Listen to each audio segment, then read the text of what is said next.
love you, fan every day. Oh! Hai teman-teman, perkenalkan aku Nanda dan temanku, Aku Tiara. di sini kami akan membahas tentang KMB dan juga sikap Belanda terhadap kemerdekaan Indonesia. Nah, teman-teman, sebelum lanjut ke materinya, kalian tahu nggak sih KMB itu apa? Menurutmu, KMB itu apa? KMB itu upaya diplomasi Republik Indonesia terhadap pengakuan Belanda atas kedaulatan Republik Indonesia. Nah, itu dia penjelasan KMB secara singkat. Ya. Nah, kalau kalian ingin tahu pembahasan materi selanjutnya, stay tune ya.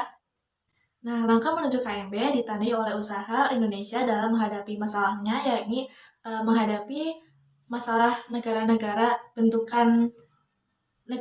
boneka bentukan Belanda dalam konferensi inter-Indonesia.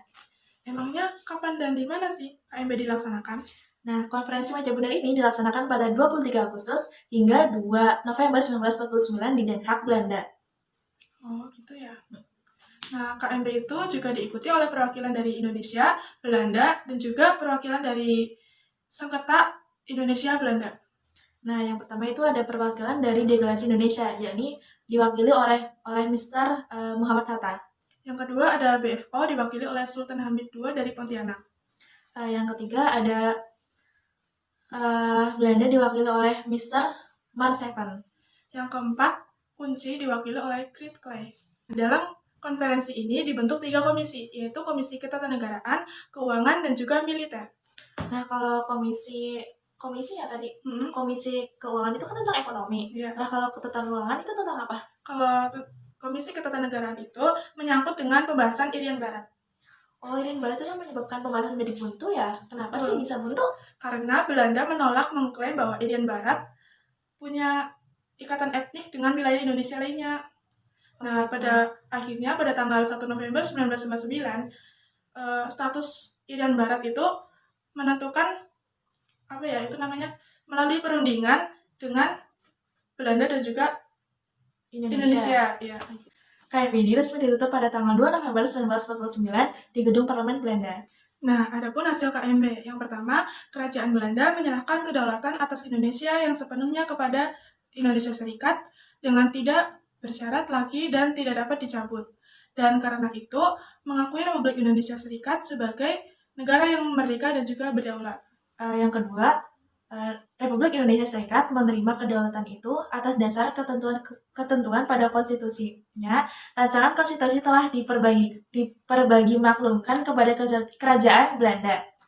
Yang terakhir, ada kedaulatan akan diserahkan selambat-lambatnya pada tanggal 30 Desember 1949. Karena itu, Indonesia menyebutkan hasil perundingan KMB itu bukan sebagai penyerahan kedaulatan, tetapi sebagai peristiwa pengakuan kedaulatan antara Belanda dan juga Indonesia.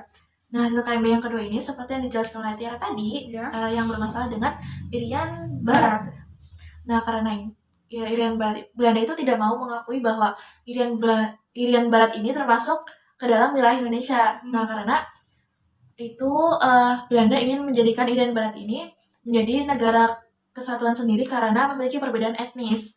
Nah, yang ketiga juga karena Belanda ingin menjadikan Indonesia sebagai negara federal karena Belanda telah menciptakan negara-negara boneka karena mungkin kayak Belanda mikirnya suatu saat nanti Indonesia akan terpecah. Jadi kan karena Indonesia tuh banyak pulau kan, mungkin bisa jadi karena terpecah karena perbedaan etnis yang tadi aku sebutin. Nah, itu lebih menguntungkan Belanda.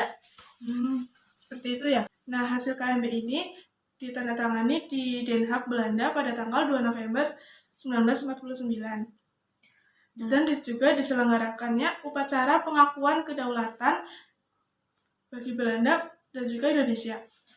Nah, berarti peristiwa ditandatangannya KMB ini berarti Indonesia bisa dong disebut sebagai negara yang berdaulat? Betul. Dan juga pada tanggal yang sama pula di Yogyakarta dilakukan pengakuan kedaulatan antara RI kepada RIS. Nah, berakhirnya KMB ini diputuskan atau dihasilkan hasil-hasil dari KMB. Yang pertama, Belanda mengakui RIS sebagai negara yang merdeka dan berdaulat. Yang kedua, pengakuan kedaulatan dilakukan selambat-lambatnya pada tanggal 30 Desember 1949. Nah, yang ketiga, masalah Irian Barat akan diadakan perundingan lagi dalam waktu 1 tahun setelah pengakuan kedaulatan RIS. Nah, yang selanjutnya, antara RIS dan Kerajaan Belanda akan diadakan hubungan Uni Indonesia Belanda yang dikepalai oleh Raja Belanda. Yang kelima, kapal-kapal perang Belanda akan ditarik dari Indonesia dengan catatan beberapa konvoi akan diserahkan kepada RIS.